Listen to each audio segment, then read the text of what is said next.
This is Frog Valley Tropical Fruit Farm, and I want to talk about what exactly is this type of farming. This like unmowed, unchecked, biodiverse, untouched, with tropical fruit trees planted in it for food, and vegetables, and sugarcane, and herbs, but that you don't really have to do anything to once you have the biology in your orchard floor growing. That's the key. The key, biodiversity and biology. I've had so many talks and asking people, what is this called? What do you think this is called? And usually the people I've asked have given me a dull stare. And I didn't hear a response. So since it's biodynamics and since it's natural farming,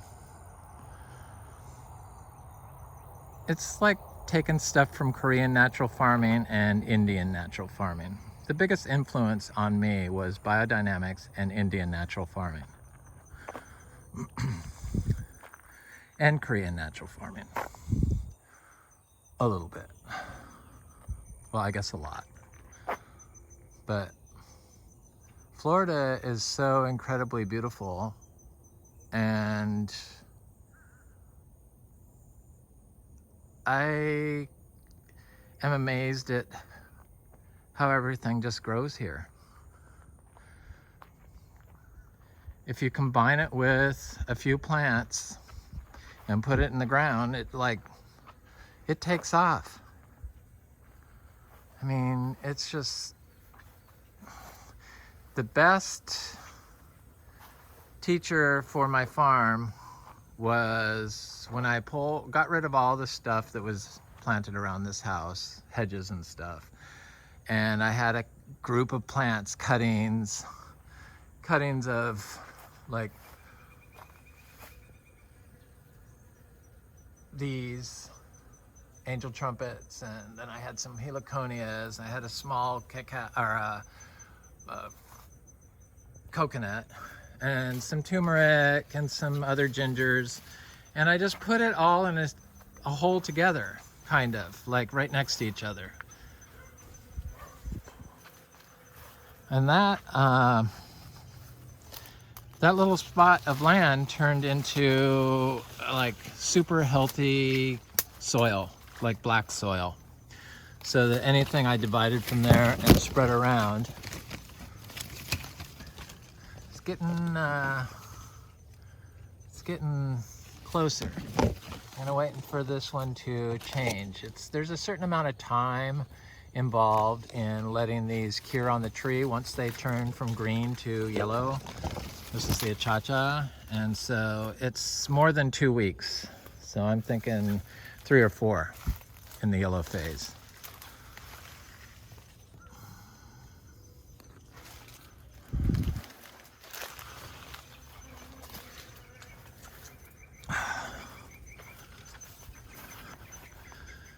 So yeah, it's kind of we don't do anything, and I don't really need help because I just let it be natural, and the growing method is completely natural. So the less is more is approach to my intervention on it. When it's fruiting, when these trees are fruiting and holding fruit, I do go near them more as the fruit gets ripened, but most of the time I try to stay away from it.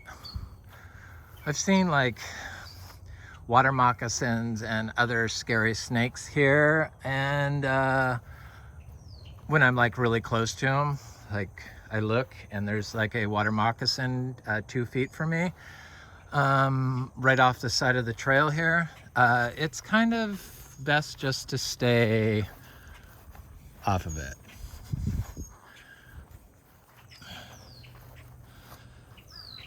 We have rats here, so I like snakes. I forgot, I don't know what type of fruit this is, but I'm sure I can figure it out. Yeah, we have a lot of little trees, mango trees. I kind of got late to the game. It took me a while to spin up on what were the best mangoes to plant. That's why I have some big cogshalls that I didn't realize were something I wouldn't like. Thankfully, we only have five of those trees, but we have like 150 of these year and 7 month in the ground trees. This is a super Julie. I've gotten fruit off these. Seems like the fruit takes time. Florida is simply gorgeous.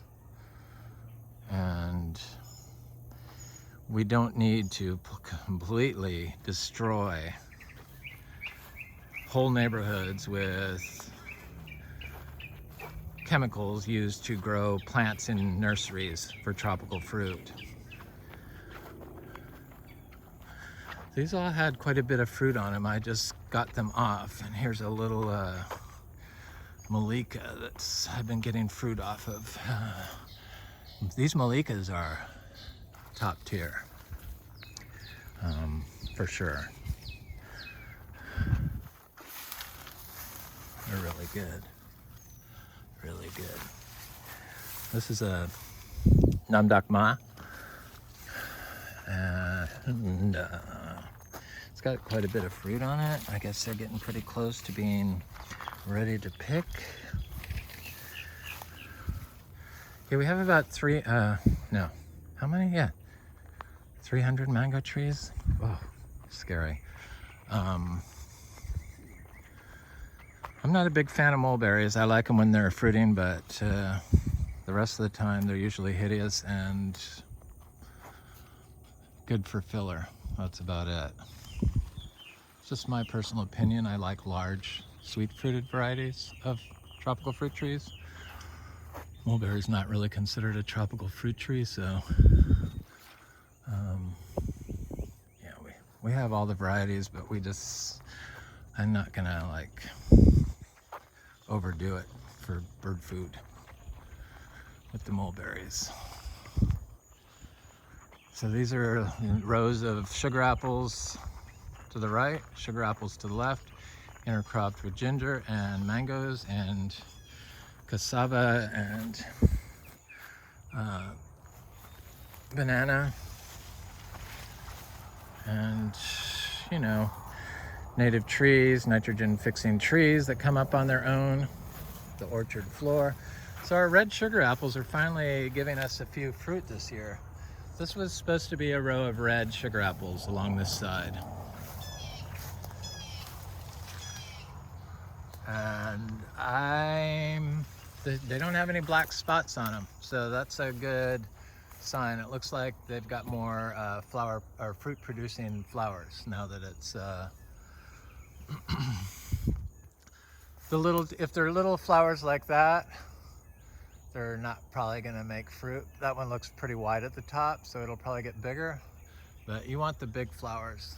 The big flowers are the ones that make the fruit on the sugar apples. And you know, we don't water anything on this side of the driveway, so nothing's watered on this side of the driveway and hasn't been. I did connect it to water and realized that the sugar apples really don't like the water, so I stopped watering them and focused more on soil health, and that seemed to fix the problem. But that's a pretty amazing plants for Florida that you can, because all these trees along here gave me a lot of fruit this year, quite a bit, you know, for small trees. Next year it'll be more. And but none of these trees are fruit trees, and ginger and cassava don't need any water here in Florida, and minute amount of compost. I'm talking like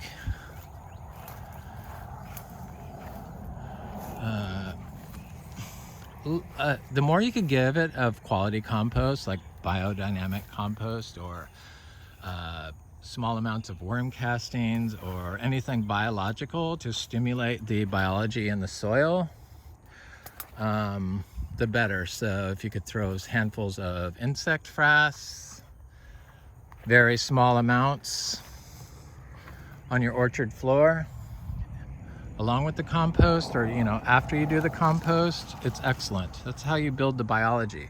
You have to build the root system below ground. And people think that the fruiting mushrooms are not part of the system, that they're technically not beneficial to the plant, which is total crap, because all the roots are connected. That's what you're trying to create, a living network of roots below the soil that's inhabited by a diverse selection of microbiology that supports and grows tropical fruit trees for you, or food for you, which is the case here.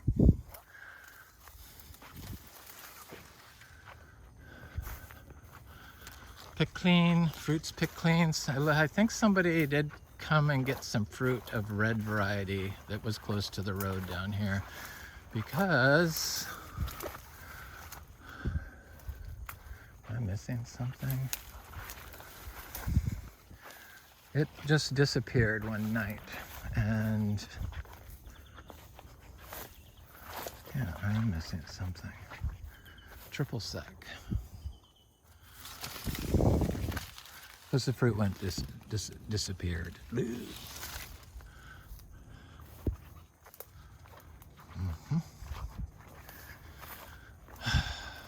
Don't plant the red fruit next to the road. Yep. So anyway, these trees, yeah, they don't need anything. I don't spray with copper. I got a lot of fruit off these trees. I sold $200 worth of fruit off these trees. Basically a year and a half after they've been in production. Just this row here.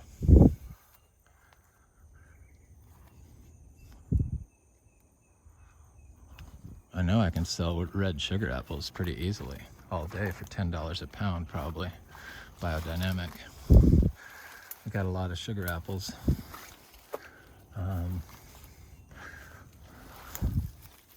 Also, I'm a rose freak. This rose usually is in bloom, but it's a thornless antique climbing rose, Floribunda, that makes rose hips. I like the no thorn part.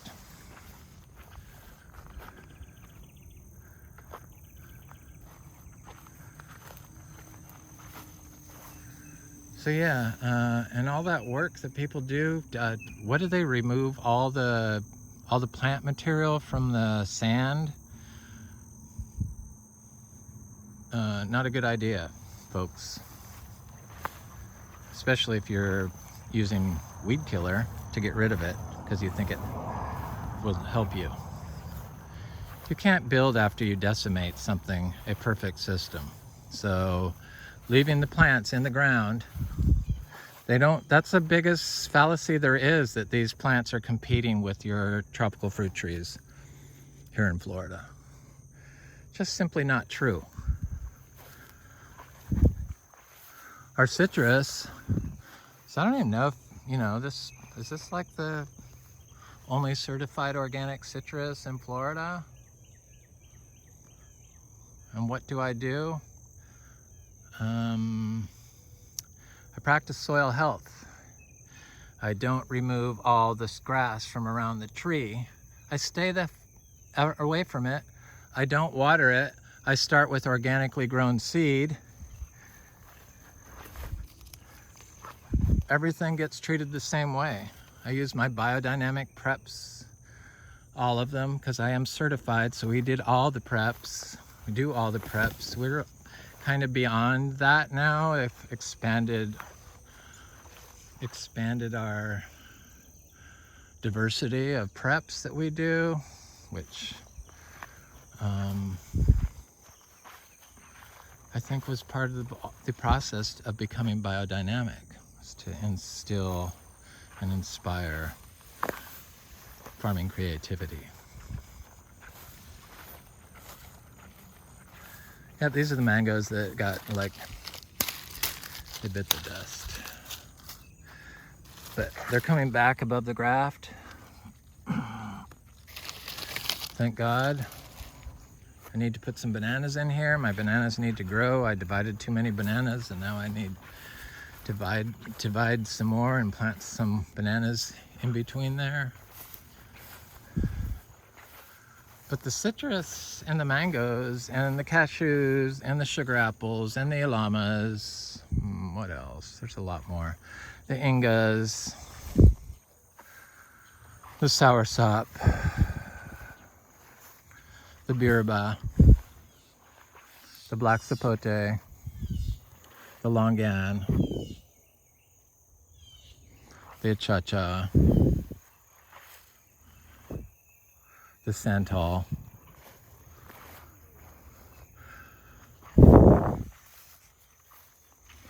They're like a plant that doesn't need to be watered here in Florida. And there's a lot longer list than that. I just am rambling stuff off the top of my head that I know we grow without watering it. Oh,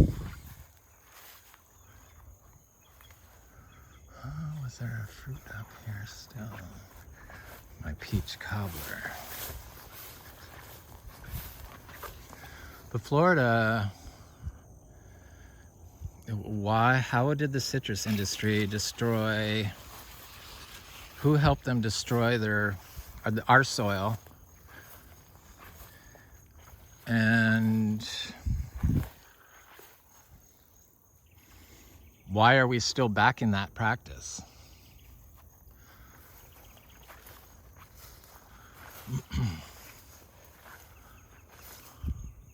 Peach cobbler, I guess I picked you. Okay.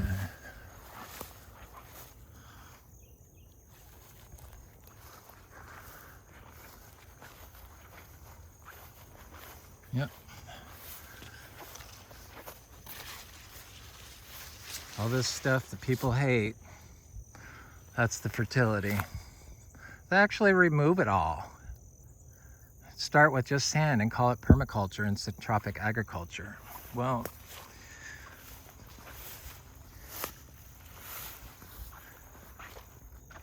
that just doesn't make sense to me. Thank God.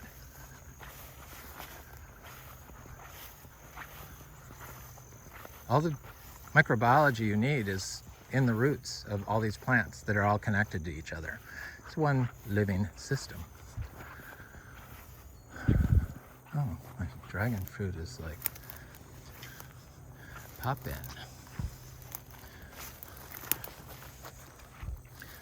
Look at all these flowers. I love Florida.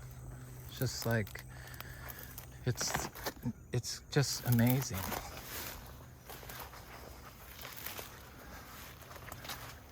Oh yeah.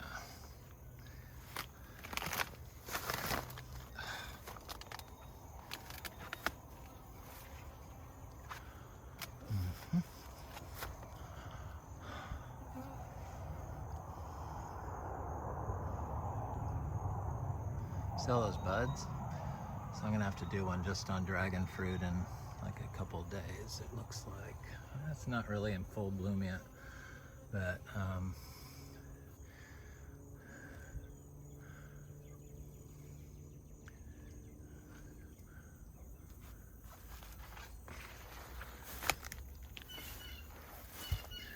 some animal lives in here, probably an armadillo,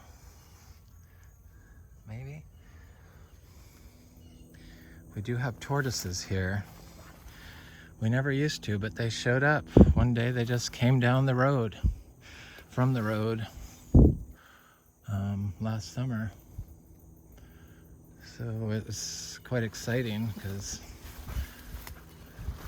we love tortoises.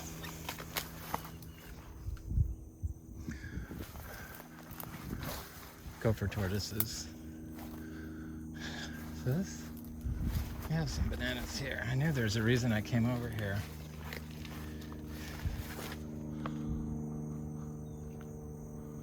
Bananas. We're gonna have so many freaking bananas. I want a lot more though. Bananas and guavas. This tree is loaded. Yeah, there's some fruit up there.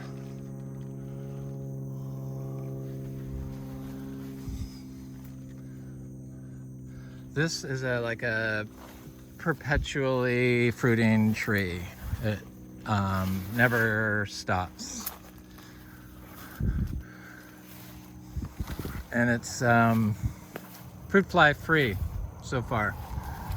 I don't know why that would change. It's a Ruby Supreme. It's a grafted tree I bought from Excalibur 5 years ago.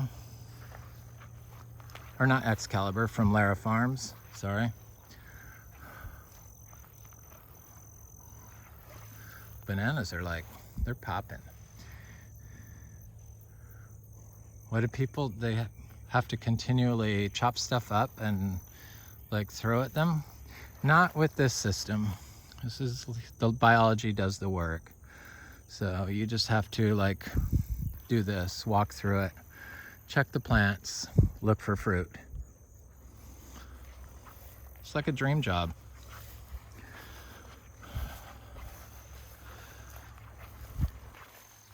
And keep planting and dividing. So these things will be divided. So there's 3 little bananas there.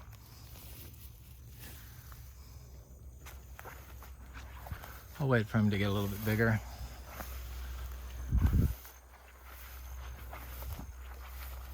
These are just singles. No work needed. I wanted to look at our black sapote fruit because I know I saw some fruit on there. Yeah, there it is.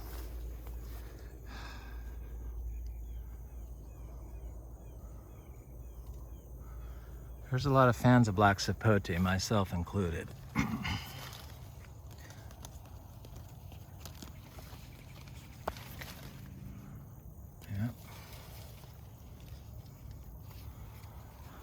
Looks like it's gonna be a good year for black sapote.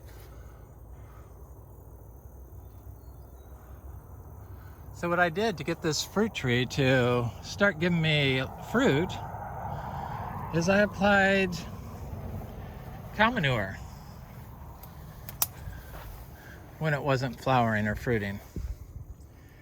So I put about 40 pounds of cow manure, zebu manure, biodynamically grown zebu manure. And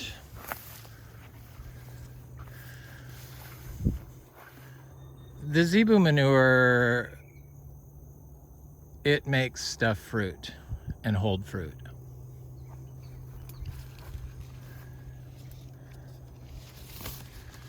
Stuff like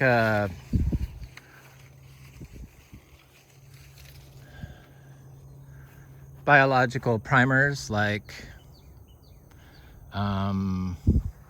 black soldier fly leachate or compost tea.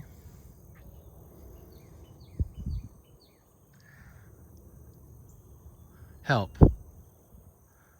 a lot. And maybe that's all you need, but for us in Florida, because this was such a degraded lawn area, mowed lawn for 50 years, so it's just white sand. In order for us to get fruit, we had to apply large amounts of compost. Not large amounts, compost and raw manure. Kept track of it. The Biodynamic Association certification process makes you keep track of the amount of nitrogen you're applying per acre. Organics doesn't. They make you keep it in below a certain limit, which is good. We only have 4 little miniature cows that poop about as much as 1 horse combined. So we don't really have to worry about the nitrogen so much. But anyway, this is Frog Valley Tropical Fruit Farm, and I hope you have a good day.